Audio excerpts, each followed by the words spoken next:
Hello दोस्तों, नमस्कार। स्वागत है आपका हमारे YouTube channel Uttarakhand GK very easy tricks में। और आज की इस वीडियो में दोस्तों हम बात करेंगे Uttarakhand GK important question part 3 के बारे में दोस्तों, जो कि आपके आगामी यूके ट्रिपल एससी और यूके पीएससी के सभी एग्जाम्स के लिए दोस्तों काफ़ी ज़्यादा महत्वपूर्ण क्वेश्चन हैं। और आज की इस वीडियो में भी हम दोस्तों 50 महत्वपूर्ण प्रश्नों के बारे में बात करेंगे जो कि आपके एग्जाम में आ सकते हैं। और पहले भी इसमें से दोस्तों कई सारे प्रश्न आपके एग्जाम में आ चुके हैं। तो अगर आपने इससे पहले की वीडियोज़ नहीं देखी हुई है दोस्तों, तो आप उन वीडियोज़ को जरूर देख लीजिएगा। हमारे यूट्यूब चैनल पर कई सारी मैराथन क्लासेज हैं, एक 12 घंटे की, एक 4 घंटे की, एक 5 घंटे की वन लाइनर क्लासेज हैं, उत्तराखंड हिस्ट्री की अलग से क्लासेज है, करंट अफेयर्स की अलग अलग क्लासेज हैं, पोस्टमार्टम क्लासेज दोस्तों अलग से हैं। तो उत्तराखंड के कंप्लीट रिवीजन के लिए दोस्तों आप उन वीडियोज़ को जरूर देख लीजिएगा, क्योंकि आगामी समय में आप लोगों का वीडियो का एग्जाम पेपर दोस्तों होना है 9 तारीख को। तो लास्ट टाइम पे as a revision point of view से मैं आपको एक क्वेश्चन करवा रहा हूँ। और आगे आपके जो भी एग्जाम रहेंगे सभी एग्जाम्स के लिए भी ये सारे जो प्रश्न हैं बहुत ज़्यादा महत्वपूर्ण रहने वाले हैं। तो वीडियो पसंद आती है तो वीडियो को लाइक जरूर करें, कमेंट जरूर करें, अपने दोस्तों के साथ में वीडियो को जरूर शेयर करें दोस्तों। और अगर दोस्तों आप यूके ट्रिपल एससी के आगामी एग्जाम हेतु डेमो मॉक टेस्ट लगाना चाहते हैं या प्रैक्टिस सेट्स को लगाना चाहते हैं, तो प्ले स्टोर से हमारी application Uttarakhand GK very easy tricks को डाउनलोड कर लीजिए। वहाँ पर आपको 10 से 15 दोस्तों फ्री मॉक टेस्ट मिल जाते हैं। तो आप उन टेस्ट को जरूर लगा लीजिए, ताकि एग्जाम देने से पहले आपको यह पता लग जाए कि आप नॉर्मली एग्जाम देते समय क्या क्या गलतियाँ कर रहे हैं। तो चलिए शुरू करते हैं दोस्तों आज की इस वीडियो को। आज का हमारा पहला प्रश्न है, चंद राजवंश की अवनति काल की शुरुआत किस राजा के समय? चंद राजवंश की अवनति काल की शुरुआत दोस्तों देवी चंद के टाइम पीरियड से मानी जाती है। तो चंद राजवंश का अवनति काल किस राजा से शुरू हुआ था? देवी चंद से शुरू हुआ था। और देवी चंद को दोस्तों कुमाऊं का मोहम्मद बिन तुगलक भी कहा जाता है। तो कुमाऊं का मोहम्मद बिन तुगलक किसे कहा जाता है? देवी चंद को कहा जाता है। और इसी के समय से चंद राजवंश की अवनति काल की शुरुआत हो गई थी। अगला हमारा प्रश्न है, द गोल्डन ईयर्स नामक पुस्तक के लेखक कौन है? तो रस्किन बॉन्ड जी की पुस्तक है द गोल्डन ईयर्स। अगला हमारा प्रश्न है, आदि गुरु शंकराचार्य जी का समाधि स्थल कहाँ स्थित है? तो आदि गुरु शंकराचार्य जी का समाधि स्थल स्थित है दोस्तों कहाँ पे? केदारनाथ में। कहाँ पे? केदारनाथ में। और आदि गुरु शंकराचार्य जी की तपस्थली पूछा जाएगा तो जोशीमठ यानी कि ज्योतिर्मठ। अगला हमारा प्रश्न है दोस्तों, किस वर्ष श्रीयंत्र टापू कांड हुआ था? तो 10 नवंबर 1995 को दोस्तों श्रीयंत्र टापू कांड हुआ था। ठीक है, कब? 10 नवंबर 1995। और यह श्रीयंत्र टापू कांड कहाँ स्थित है या कहाँ हुआ था? तो पौड़ी गढ़वाल जनपद के श्रीनगर में यह श्रीयंत्र टापू कांड हुआ था। अगला हमारा प्रश्न है, कुमाऊं भाषा का प्रथम तिथि युक्त नमूना किस अभिलेख से प्राप्त हुआ है? तो कुमाऊनी भाषा का प्रथम तिथि युक्त नमूना दोस्तों दिगांश अभिलेख जो कि पिथौरागढ़ से मिला है, इससे प्राप्त हुआ है। अगला हमारा प्रश्न है, किस कत्यूरी राजा के समय पर पाल शासक देवपाल ने उत्तराखंड पर आक्रमण किया था? तो ललित सूर्यदेव के शासनकाल के समय पर पाल शासक देवपाल ने उत्तराखंड पर आक्रमण किया था। ठीक है, किसके? ललित सूर्यदेव के शासनकाल में। ठीक है, अगला हमारा प्रश्न है, अल्मोड़ा से प्राप्त मुद्राएं किस राजवंश से संबंधित हैं? तो अल्मोड़ा से जो प्राप्त मुद्राएं हैं वह कुलिंद राजवंश से संबंधित हैं, जिसमें 4 राजाओं के नाम मिलते हैं, आसेक, गोमित्र, हरदत्त और शिवदत्त। तो अल्मोड़ा से प्राप्त मुद्राएं किस राजवंश से संबंधित हैं? कुलिंद राजवंश से संबंधित। और कुलिंद राजवंश उत्तराखंड का प्रथम राजनीतिक राजवंश था, जिसके संस्थापक थे सुबाहु। अगला हमारा प्रश्न है, देवदार, भोजपत्र, बर्च किस प्रकार के वन के उदाहरण हैं? तो देवदार हो गया, भोजपत्र हो गया, बर्च हो गया, यह दोस्तों एल्पाइन वनों के उदाहरण हैं, जो कि 2700 से लेकर के 3800 मीटर की ऊंचाई तक पाए जाते हैं। तो देवदार, भोजपत्र, बर्च यह सभी किस प्रकार के वनों के उदाहरण हैं दोस्तों? तो यह एल्पाइन वनों के उदाहरण हैं। और इस प्रकार के प्रश्न दोस्तों एग्जाम में बहुत पूछे जाते हैं कि उष्णकटिबंधीय वन कौन कौन से होते हैं, शुष्क कटिबंधीय वन कौन कौन से हैं, कोणधारी कौन से हैं, पर्वतीय शीतोष्ण वन कौन से, एल्पाइन उप एल्पाइन वन कौन से हैं। तो ये क्वेश्चन आपको याद रखना है, किस प्रकार के वन उत्तराखंड में पाए जाते हैं, किस प्रकार के उत्तराखंड में नहीं पाए जाते हैं। तो ऐसे प्रश्न दोस्तों आप जरूर ध्यान से सुन लें। तो यहाँ पर आपका देवदार हो गया, भोजपत्र हो गया, बर्च हो गया, ऐसे साइप्रस, स्प्रूस, ये सभी आपके क्या हैं दोस्तों? एल्पाइन प्रकार के वन हैं। ठीक है, अगला हमारा प्रश्न है, गीत गोविंद तथा आंख मिचोली किसकी रचनाएं हैं? तो गीत गोविंद तथा आंख मिचोली दोस्तों यह रचनाएं किसकी? माणकों की। चैतू और माणकू 2 प्रसिद्ध चित्रकार थे दोस्तों। ठीक है, आपको पता ही है सुदर्शन शाह के द्वारा इनको संरक्षण दिया गया था। तो माणकों की चित्रकलाएं हैं गीत गोविंद और आंख मिचोली। मौलाराम के शिष्यों के रूप में इन्हें जाना जाता है। अगला प्रश्न है, कोठार बांध राज्य के किस जनपद में स्थित है? तो कोठार बांध दोस्तों उत्तराखंड राज्य के अल्मोड़ा जनपद में स्थित है। और कोसी नदी पर हमारा कोठार बांध स्थित है। अगला हमारा प्रश्न है दोस्तों, किस ऋतु में रबी की फसल बोई जाती है? तो रबी की फसल दोस्तों कब बोई जाती है? शीत ऋतु में आपका रबी की फसल बोई जाती है। अब दोस्तों 2 प्रकार की हमारी फसलें होती हैं मुख्यतः, खरीफ की फसल और रबी की फसल। खरीफ की फसल कब बोई जाती है? तो खरीफ की फसल दोस्तों आपका मई जून जुलाई में बोई जाती है और सितंबर अक्टूबर में काटी जाती है। और वहीं रबी की फसल को बोई जाती है, तो रबी की जो फसल है दोस्तों वह शीत ऋतु की फसल यानी कि सितंबर अक्टूबर नवंबर दिसंबर के आसपास में बोई जाती है, यानी कि अक्टूबर नवंबर के आसपास में बोई जाती है और मार्च अप्रैल में इसकी कटाई की जाती है। तो रबी की फसल जो है शीत ऋतु की फसल है और खरीफ की फसल आपका ग्रीष्म ऋतु की फसल है। ठीक है, ये आपको डायरेक्टली याद रखना है। अगला हमारा प्रश्न है, राज्य की पहली इलेक्ट्रिक बस किन स्थानों के मध्य चलाई गई थी? तो मसूरी से देहरादून के मध्य में दोस्तों राज्य की पहली इलेक्ट्रिक बस चलाई गई थी। अगला हमारा प्रश्न है, राजनीति का क्रीड़ा स्थल कहा जाने वाला दुगड्डा किस नदी के तट पर स्थित है?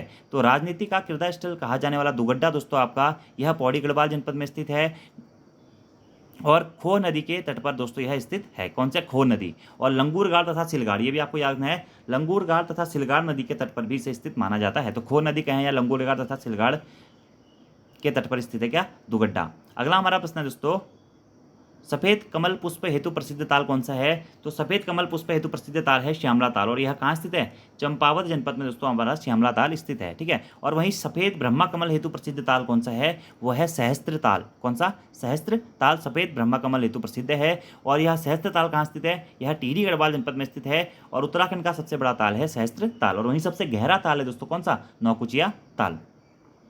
अगला हमारा प्रश्न है, सर्वप्रथम गढ़वाल में माप तौल का मानवीकरण किसके द्वारा किया गया था?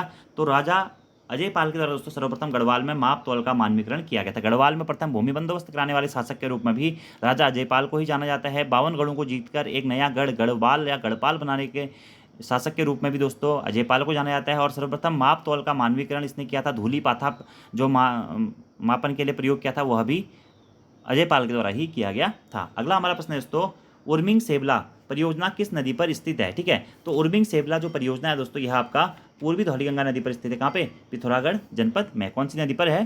पूर्वी धौलीगंगा नदी पर आपका स्थित है। ठीक है, ये भी आपको डायरेक्टली याद रखना है। कौन सी योजना है दोस्तों? उर्मिंग सेबला योजना।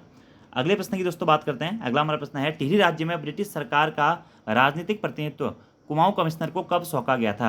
तो टिहरी राज्य में दोस्तों ब्रिटिश सरकार का राजनीतिक प्रतिनिधित्व है कुमाऊं कमिश्नर को 26 दिसंबर 1842 को सौंपा गया था। कब? 26 दिसंबर 1842 को टिहरी राज्य में ब्रिटिश सरकार का राजनीतिक प्रतिनिधित्व कुमाऊं कमिश्नर को सौंपा गया था। अगर आपको दोस्तों यहाँ इसके बारे में डिटेल्स में पढ़ना है, जैसे ये नदी वाला हो गया या जल विद्युत परियोजना वाला क्वेश्चन है, तो इसके लिए मैंने स्पेशल मैराथन बना रखी है। आपका नदी, पर्वत, कुंड, ग्लेशियर, सारा परीक्षा वाणी से जो इंपॉर्टेंट फैक्ट हैं, सभी जो भी अदर डिटेल्स हैं एक्सप्लेनेशन के साथ मैंने बना रखा है। ऐसे टिहरी रियासत की मैंने डिटेल्स में वीडियो बना रखी है, तो आप उनको भी देख सकते हैं, वहाँ से आपको ज़्यादा चीज़ें क्लियर हो जाएंगी। या पोस्टमार्टम क्लासेज में मैंने इससे पहले आपको बहुत सारी चीज़ें ये एक्सप्लेन भी कर रखी हैं। अगला प्रश्न है, किस घटना के दौरान कोर्ट ने सरकार की तुलना रोम के नीरों से की और कहा जब रोम जल रहा था नीरो बंसी बजा रहा था? ठीक है, तो कौन सी घटना की तुलना किस घटना के दौरान कोर्ट ने सरकार की तुलना रोम के नीरो से की थी और यह कहा था कि जब रोम जल रहा था तो नीरो बंसी बजा रहा था? तो रामपुर तिराहा कांड, इसे मुजफ्फर कांड के नाम से भी जाना जाता है, 2 अक्टूबर 1994 का हुआ था। तो इस घटना की तुलना दोस्तों जो है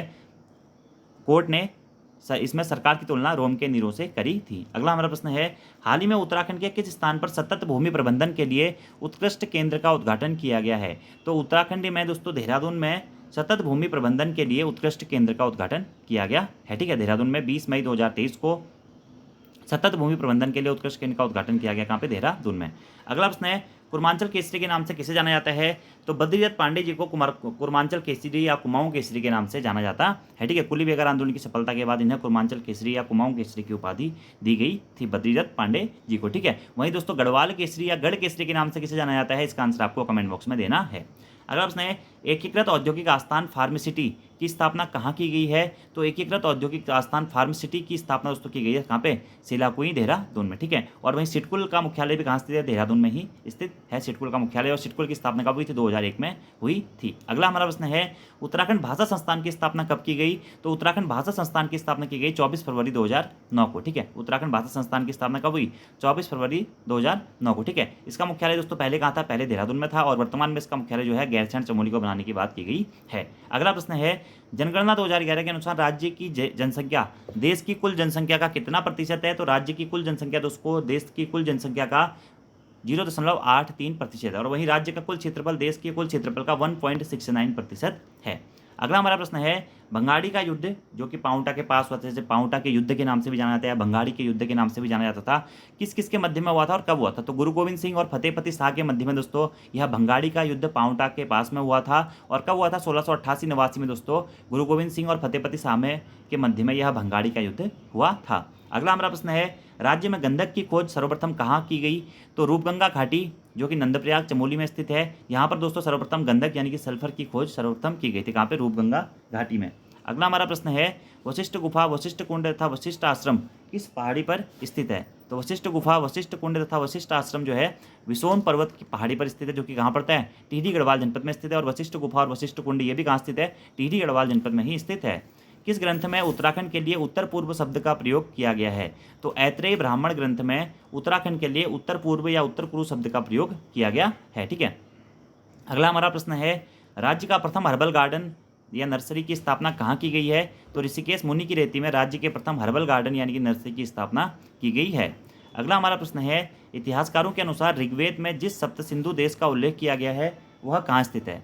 तो ऋग्वेद में जिस सप्त सिंधु देश का उल्लेख किया गया वह दोस्तों चमोली में स्थित है। सप्त सिंधु देश का उल्लेख किया गया वह गढ़वाल क्षेत्र के चमोली में स्थित है। अगला हमारा प्रश्न है एटकिंसन ने अपनी पुस्तक द हिमालयन गजेटियर में किस जनजाति का उल्लेख किया है? तो द हिमालयन गजेटियर किसकी पुस्तक है? एटकिंसन की पुस्तक है, जिसमें इन्होंने राजी जनजाति का उल्लेख किया है। और राजी जनजाति उत्तराखंड की सबसे कम जनसंख्या वाली जनजाति और मुख्यतः इसका जो निवास है वह पिथौरागढ़ में माना जाता है। अगला हमारा प्रश्न है वन संग्रहालय की स्थापना देहरादून में कब की गई थी? यानी कि देहरादून वन संग्रहालय की स्थापना हुई थी 1914 में। और देहरादून वन अनुसंधान संस्थान की स्थापना कब हुई थी? 1906 में। 2006 में दोस्तों उसने अपने 100 वर्ष भी पूरे किए थे और यह प्रश्न भी वीडियो के एग्जाम पेपर में पूछा जा चुका था। अगला हमारा प्रश्न है चंद राजवंश का पहला शासक कौन था जो दिल्ली के शासक फिरोज शाह तुगलक के दरबार में भेंट अर्पित करने गया? तो गरुड़ ज्ञानचंद जो था दोस्तों चंद राजवंश का पहला ऐसा शासक था जो कि दिल्ली दरबार में गया था। कौन था? गरुड़ ज्ञानचंद। और ज्ञानचंद को गरुड़ की उपाधि भी ऐसा कहा जाता है कि फिरोज शाह तुगलक के द्वारा ही दी गई थी। तो ज्ञानचंद को गरुड़ की उपाधि किसके द्वारा दी गई थी? फिरोज शाह तुगलक के द्वारा ही दी गई थी। अगला हमारा प्रश्न है प्रसिद्ध काकड़ी घाट या राम तीर्थ किस नदी के संगम पर स्थित है? तो काकड़ी घाट दोस्तों जिसे विवेकानंद के तपस्थली के रूप में या विवेकानंद को ज्ञान की प्राप्ति भी ऐसा माना जाता है कि काकड़ी घाट में ही हुई थी। यह किस नदी के संगम पर स्थित है? तो सरयू तथा पनार नदी के संगम पर दोस्तों हमारा काकड़ी घाट स्थित है। कहाँ पड़ता है दोस्तों काकड़ी घाट? नैनीताल और अल्मोड़ा जनपद की सीमा पर यह काकड़ी घाट पड़ता है। रामतीर्थ की संज्ञा भी इसे दी जाती है। और स्वामी विवेकानंद को जो ज्ञान प्राप्ति हुई थी या स्वामी विवेकानंद के बोध गया के रूप में भी काकड़ी घाट को जाना जाता है। अगला हमारा प्रश्न है राज्य का कौन सा जिला सर्वाधिक शिशु लिंगानुपात वाला जिला है? तो राज्य में दोस्तों जो अल्मोड़ा जिला है वह सर्वाधिक शिशु लिंगानुपात वाला जिला है। और वहीं राज्य में सर्वाधिक लिंगानुपात वाला जिला कौन सा है? वह भी अल्मोड़ा ही है। अगला हमारा प्रश्न है मैक्स मुलर ने अपनी पुस्तक साइंस ऑफ लैंग्वेज में गढ़वाली भाषा को किस भाषा का एक रूप माना है? तो साइंस ऑफ लैंग्वेज जो पुस्तक है मैक्स मुलर की, इसमें इसने गढ़वाली भाषा का जिक्र किया है और गढ़वाली भाषा को इसने प्राकृतिक भाषा माना है। अगला हमारा प्रश्न है झंगोरा, मक्का, राजमा, चौलाई, चावल, बाजरा, मडुआ, उड़द यह किस प्रकार की फसलें हैं? तो झंगोरा हो गया, मक्का हो गया, राजमा हो गया, यह दोस्तों प्रश्न एग्जाम में ही पूछे जाते हैं किस प्रकार की फसलें हैं। तो ये खरीफ की फसलें हैं। खरीफ की फसलें यानी कि इसे ग्रीष्म ऋतु की फसलें या वर्षा ऋतु की फसलों के नाम से भी जाना जाता है, जो कि मई, जून या जून जुलाई के आसपास में बोई जाती है और सितंबर अक्टूबर के आसपास में काटी जाती है। तो झंगोरा हो गया, मक्का हो गया, राजमा, चौलाई, चावल, बाजरा, मडुआ, उड़द ये सभी आपका खरीफ की फसलें हैं। ठीक है। अगला हमारा प्रश्न है मानेसर मंदिर से प्राप्त 1360 ईस्वी का मादिली भित्ति शिलालेख तथा गढ़सारी ताम्रपत्र किस राजा का उल्लेख मिलता है? तो मानेसर मंदिर से प्राप्त जो 1360 ईस्वी का दोस्तों मादिली भित्ति शिलालेख है और गढ़सारी ताम्रपत्र है जो कि चंपावत जनपद के लोहाघाट से प्राप्त हुए हैं, इसमें अभय चंद का उल्लेख मिलता है। तो मानेश्वर मंदिर से किस राजा का संबंध है? अभय चंद का। और वहीं मादिली भित्ति शिलालेख और गढ़सारी ताम्रपत्र किस शासक से जुड़े हुए ताम्रपत्र हैं? यह अभय चंद से जुड़े हुए ताम्रपत्र हैं। अगला प्रश्न है राज्य में संशोधित सौर नीति कब जारी की गई थी? तो 2018 में राज्य में संशोधित सौर नीति को जारी किया गया था। अगला हमारा प्रश्न है विष्णुप्रयाग जल विद्युत परियोजना किस नदी पर स्थित है? तो विष्णुप्रयाग जल विद्युत परियोजना अलकनंदा नदी पर स्थित है चमोली में। और विष्णुप्रयाग में अलकनंदा तथा पश्चिमी धौलीगंगा नदी का संगम होता है। और पंच प्रयागों में प्रथम प्रयाग के रूप में भी विष्णुप्रयाग को जाना जाता है, दूसरे प्रयाग के रूप में नंदप्रयाग को जाना जाता है और तीसरे प्रयाग के रूप में कर्णप्रयाग को जाना जाता है। यह तीनों ही प्रयाग चमोली जनपद में स्थित हैं। और वहीं चौथे प्रयाग के रूप में रुद्रप्रयाग को और पांचवें और अंतिम प्रयाग के रूप में देवप्रयाग को जाना जाता है, जहाँ पे अलकनंदा तथा भागीरथी नदी का संगम होता है। और वहीं से आगे दोस्तों हमारा भागीरथी नदी को गंगा के नाम से जाना जाता है। अगला हमारा प्रश्न है किस वर्ष चमोली जिले में प्राकृतिक आपदा आने के कारण ऋषिगंगा तपोवन पावर प्रोजेक्ट पूर्णतः ध्वस्त हो गया था।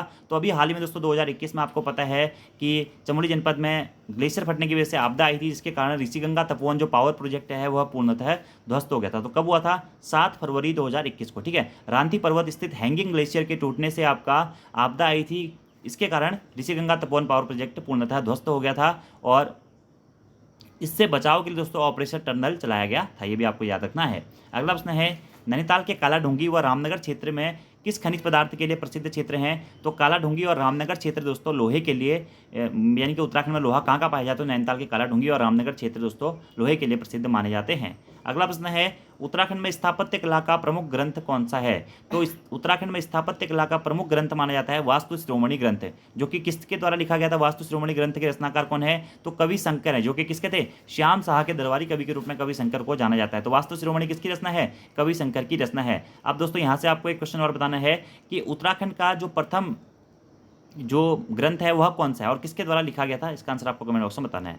अगला प्रश्न है, हाल ही में मुख्यमंत्री धामी जी द्वारा पेज रिपोर्टिंग एप्लीकेशन को लॉन्च किया गया, इसका उद्देश्य क्या है? तो जो ये पेज रिपोर्टिंग ऐप है, इसका जो मुख्य उद्देश्य है वह है सड़कों को गड्ढा मुक्त करने से। अगला प्रश्न है, अ लिंग्विस्टिक स्टडी ऑफ जॉनसार नामक रचना किसकी है? यह पुस्तक किसकी है? अ लिंग्विस्टिक स्टडी ऑफ जॉनसार। तो उमादत्त शर्मा सतीश जी की यह रचना है किसकी? अ लिंग्विस्टिक स्टडी ऑफ जॉनसार।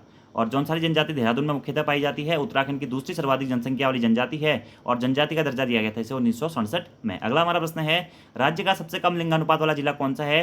तो राज्य का सबसे कम लिंगानुपात वाला जिला है हरिद्वार जिला, जिसका लिंगानुपात है दोस्तों 880। और वहीं राज्य में सर्वाधिक लिंगानुपात वाला जनपद कौन सा है? वो है अल्मोड़ा जनपद, ठीक है। लिंगानुपात के अनुसार उत्तराखंड का भारत में कौन सा स्थान है? 13वां स्थान है। अगला हमारा प्रश्न है, हिमालयन हाईवे प्रोजेक्ट ट्यूनी से लोहाघाट की कुल दूरी कितनी है? तो हिमालयन हाईवे प्रोजेक्ट के नाम से जाना जाता है ट्यूनी से लोहाघाट प्रोजेक्ट को। इसकी कुल लंबाई है दोस्तों 659 किलोमीटर और यह 2005 में शुरू किया गया था।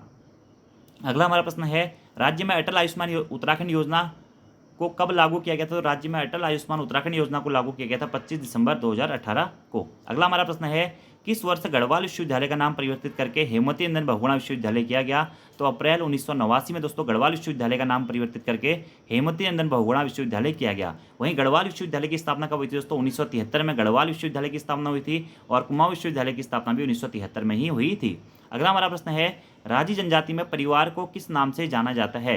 तो राजी जनजाति में परिवार को कुनबा नाम से जाना जाता है। किस नाम से? कुनबा नाम से। तो प्रश्न इस प्रकार से बन सकता है कि राजी जनजाति में प्रयुक्त शब्द जो कुनबा है वह किसके लिए प्रयुक्त किया जाता है? तो परिवार के लिए प्रयुक्त किया जाता है। अगला और आज का हमारा लास्ट क्वेश्चन है दोस्तों इस वीडियो का, कि हिमालय पर्यावरण अध्ययन और संरक्षण संस्थान हैस्को के नाम से जिसे जाना जाता है, इसकी स्थापना कब और किसके द्वारा की गई थी? तो डॉक्टर अनिल जोशी जी के द्वारा 1979 यानी कि 1979 में हैस्को की स्थापना की गई थी और यह प्रश्न दोस्तों एग्जाम में भी आपका पूछा जा चुका है। अब आपका दोस्तों होमवर्क का क्वेश्चन है कि अनिल जोशी का संबंध उत्तराखंड के किस जनपद से है, इनका जन्म कहाँ हुआ था और किस लिए इन्हें प्रसिद्ध माना जाता है। तो आज की इस वीडियो में दोस्तों हमने 50 महत्वपूर्ण प्रश्नों के बारे में बात कर ली है, जो कि आपके आगामी उत्तराखंड के सभी एग्जाम्स के लिए काफ़ी महत्वपूर्ण प्रश्न है दोस्तों। इसमें हमने हिस्ट्री, पॉलिटी, ज्योग्राफी, इकोनॉमिक्स और साथ ही करंट अफेयर सभी पोर्शंस को मिक्स करके क्वेश्चन बनाए हुए हैं। तो आई होप आप लोगों को वीडियो पसंद आई होगी। वीडियो पसंद आई तो वीडियो को लाइक जरूर करें, कमेंट जरूर करें, अपने दोस्तों के साथ में वीडियो को जरूर शेयर करें। और दोस्तों अगर आपको इसकी PDF चाहिए तो हमारी एप्लीकेशन उत्तराखंड GK को डाउनलोड कर सकते हैं। धन्यवाद।